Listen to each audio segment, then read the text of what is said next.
15 শাবান তথা শবে বরাতের রাতে ইবাদত করার ও দিনে রোজা রাখার অনেক ফজিলত ও বরকত রয়েছে।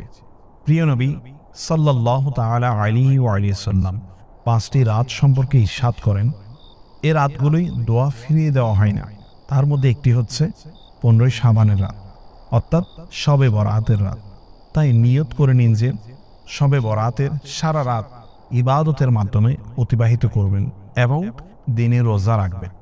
কেননা শেরে খোদা হযরত সাইয়্যিদুনা আলী রাদিয়াল্লাহু তাআলা আনহু হতে বর্ণিত, প্রিয় নবী সাল্লাল্লাহু তাআলা আলাইহি ওয়া সাল্লাম ইরশাদ করেন, যখন শাবানের 15তম রাতের আগমন ঘটে, সে রাতে কিয়াম অর্থাৎ ইবাদত করো এবং দিনে রোজা রাখো। সুবহানাল্লাহ। তাই রোজা পালনের মাধ্যমে বছরের নতুন আমল নামায় আমল লিপিবদ্ধ করতে সহায়তা করুন।